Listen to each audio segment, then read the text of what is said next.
Alright, cool people. Welcome to Lesson 3 of Web Design Workshop HTML. It is a pretty average Tuesday here in Earth. Actually, my town is completely flooded. It rained a lot last night, and it flooded, so I'm stuck inside. It's time to build an ark. Today, actually, we're going to talk about kind of the fundamentals of web design, and that's that web design isn't just HTML. You know, HTML is great for, you know, what we're doing. We're making a simple profile. We're going to make a simple profile. We can, you know, we can write text to the screen and style it in certain ways. We can make an image on the screen. But that's not all that web pages are nowadays. And web design is a lot more than just HTML. I would say web design now is about layers, and it's about symbiosis and functions and, you know, getting everything to flow smoothly. So if you remember, if you have kids, or if you were a kid at one point in your life, you know, we were given these kind of interactive storybooks as kids. You know, you open it up and you read a story, and then at a certain point you press one of these buttons and it makes a sound effect. Makes the story a little bit more entertaining. Keep this in mind, because this is very similar to how the internet works. Yeah, actually to how web design works.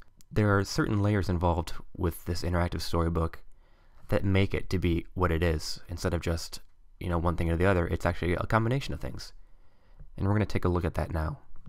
So web design actually can be broken down into three maybe layers of what you see on a web page, and that is content, style, and behavior. Just so we make ourselves clear right now, in HTML, we're just concerned with content, which is kind of the topmost layer. The stuff you see on a web page is the content. There's also, you know, there's style and behavior under that, but the stuff that you actually digest is the content. You go on Wikipedia for the content. You go on YouTube for the content. You don't go on YouTube for, you know, the awesome user interactivity for the most part, but you go there to watch the videos.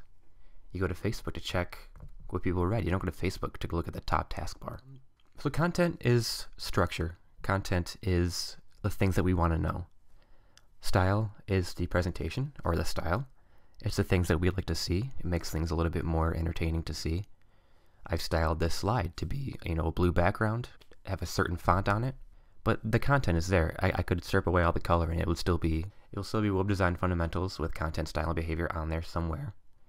Behavior is the interactivity. That's the things that we use. That's the things that we interact with on a web page to make it a little bit more enjoyable and a little bit more responsive and user-friendly and natural, I would say. So let's go back to that storybook that I talked about before. You know, when you're reading a book, you read it for the words. You don't really consider, unless you're a publisher or a designer already, you know, the time it took or the style that was agreed upon for the cover of the book, for the sleeves of the book, you know, for maybe even the thickness of the pages. You don't think about that. You just read it. We have an interactive storybook here. We don't think about someone decided upon the content. For the cover here, we can see that the content is the title, The Poor Man Who Couldn't Grow a Full Beard. I sympathize with this man right here. The content is also the image on the page, or on the cover. The behavior is the things that we have, quote-unquote, programmed into the book to interact with us. So if we turn the page on this book, we have The Man Couldn't Grow a Beard. Click on this button, it's a laugh track or something. That's behavior. This whole thing is styled in a certain way. You know, the publisher decided upon this plastic brown background for the interactive board, or the blue background for the book, or the brown for the spine. This is all decided upon. There's content, style, and behavior to this, as is there content, style, and behavior to a web page. So to illustrate this more in real life, let's take a look at some websites that I like and see what they're doing with content, style, and behavior. So I'm here on reddit.com. Actually, I'm on the HTML subreddit for reddit.com. You can get there by going to this address bar up here. Let's take a look around and let's see if we can't point out the content, the style, and the behavior for this website. Now, Reddit is notoriously kind of bare bones when it comes to style. They're rich in content, huge in content, but maybe a little bit lower in style. It's okay though, because really anything is style, and I see a ton of style here already. First off, let's go to content. these rules and bands, this rule list is content. This is stuff that isn't concerned with style or behavior. This is stuff that people are concerned with reading. All these pages, or all these articles, I should say, and posts, it's all content. It may not be generated by HTML. It may be generated by some server processing language. This is content, and this is the stuff that we actually are concerned with looking at. The style, obviously, style is here. I see style in this top header here. That's obviously not HTML generated, or it could be, but it's styled in a certain way.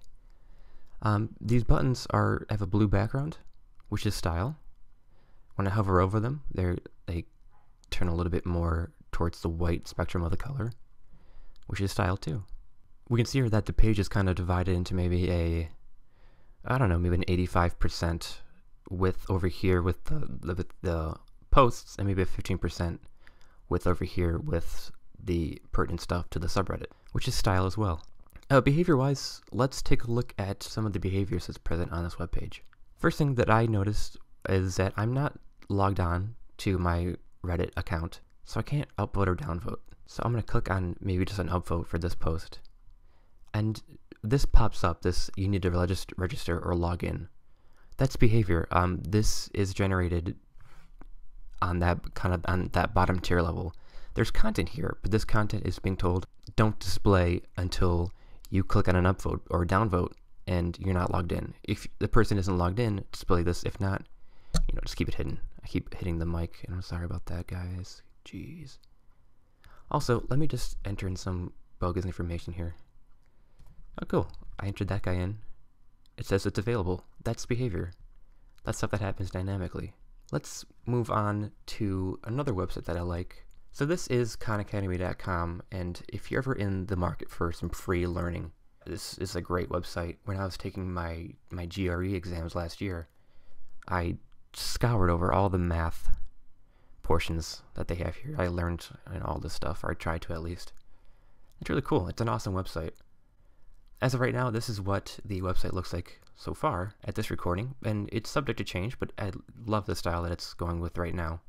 And it's the same situation that's going on with the Reddit website. There's content, style, and behavior in that order. That's all present here. First thing first, this first header that I see here, learn almost anything, that's content. I move my mouse over it and I hover it, and that's text. That's plain text. That's what we're concerned with HTML even. That's text. There's text right here as well. This might be some kind of image or SVG graphic or some sort, but it's still considered content in our case. My dogs are back barking. That's an awesome time. I love them. But this is all just text and images. This is what we can do. Now style. Obviously this page is styled in a certain way. This isn't just a white background that we see if we're just working with HTML. This is style. This has a background. It takes the full width of the browser. If I move over here, it responds, which is style and behavior actually. But it's styled to be 100% of the browser width, which is awesome. And behavior, this is obviously, I just showed you a little bit of behavior, and it's everywhere on this website. Just hovering over one of these buttons gives us a hover effect. These are all hovers. Hovering over this top bar and bringing that into focus, look at that. It's a whole taskbar that appears. Let's try searching for something. Let's search for parabolas and see if anything comes up. Cool. Behaviors. Orthopara-directors, whatever those guys are. But the subjects here. All these, clicking on every one of these, brings up a new window for us to look at, which is awesome. That's behavior, style, and content all right there. Pretty sweet.